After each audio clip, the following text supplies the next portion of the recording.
नमस्ते दोस्तों, मेरा नाम है पूजा और स्वागत है आपका हमारे चैनल प्रिंसेस ऑफ लव पर। आगे बढ़ने से पहले अगर आपने अभी तक हमारे चैनल को सब्सक्राइब नहीं किया है तो नीचे दिए गए लाल बटन को दबाकर सब्सक्राइब कर लें और बेल आइकन को ऑल पर सेट कर दें ताकि आपको हमारी हर नई वीडियो की नोटिफिकेशन मिलती रहे। आज मैं आपके लिए एक ऐसी कहानी लेकर आई हूँ जो सीधे हृदय को स्पर्श करती है। कहानी का शीर्षक है ईमानदारी की बही।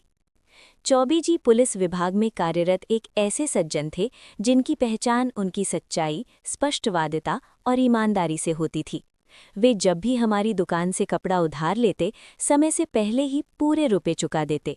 उनके व्यवहार में न कोई चालाकी थी, न ही लेन देन में कोई अस्पष्टता।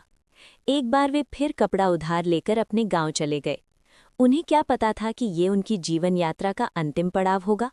गांव पहुंचते ही वे गंभीर रूप से बीमार पड़ गए और स्वयं ही समझ गए कि अब बचना कठिन है। ये समाचार जब उनके इकलौते पुत्र रामदेव को मिला तो वो तुरंत ग्वालियर से गांव आ पहुंचा। अंतिम समय में चौबे जी ने बेटे का हाथ थामकर अत्यंत गंभीर स्वर में कहा, रामदेव, एक बात कभी मत भूलना। मैं ग्वालियर में भूरा सेठ की दुकान से कपड़ा उधारवाया था।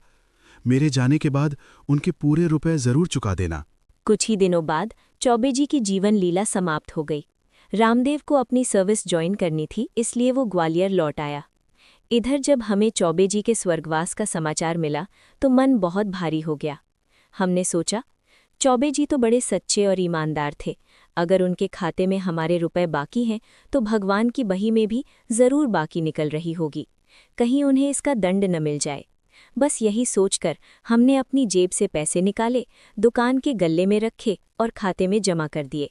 करीब 5-7 दिन बाद रामदेव हमारी दुकान पर आए और सीधे बोले, पिताजी की तरफ कितने रुपए बाकी हैं? हमने सहजता से कहा, कुछ भी नहीं। वे चौंक गए, बोले, पिताजी ने तो मरने से पहले मुझे साफ कहा था कि रुपए देकर आना। हम दोनों के बीच काफी बहस हुई। अंततः उन्होंने कहा, खाता निकाल कर दिखाइए। हमने खाता निकाल दिया। उन्होंने जमा की तारीख देखी और हल्के से मुस्कुराकर बोले, मेरे पिताजी तो इस तारीख से 10 दिन पहले ही स्वर्ग सिधार चुके थे। फिर ये रुपए कौन जमा कर गया? क्या वे स्वर्ग से आकर हिसाब चुकाने आए थे? हमने कहा, खाते में जमा है इसलिए हम रुपए नहीं लेंगे। वे हंसते हुए बोले, तो फिर आप झूठे हैं और आपका खाता भी झूठा है। उस क्षण हमें लगा ये सचमुच अपने पिता जैसे ही सच्चे और स्पष्टवादी पुत्र हैं। आखिरकार हमने पूरी सच्चाई उन्हें बता दी और निवेदन किया, भाई, चौबे जी हमारे मित्र थे, हमारे लिए आदरणीय थे, कृपा करके। लेकिन वे नहीं माने। हठपूर्वक उन्होंने पूरे रुपए हमें देकर ही दम लिया। आज के इस घोर कलयुग में भी ऐसी मिसालें मिल जाती हैं जो मन को श्रद्धा से भर देती हैं। धन्य है ऐसे पिता जिन्होंने जीवन भर सच्चाई का मार्ग अपनाया, और धन्य है वो पुत्र जिसने पितृ आज्ञा को ही अपना धर्म समझा। अभिमान का अंत, विनम्रता की विजय।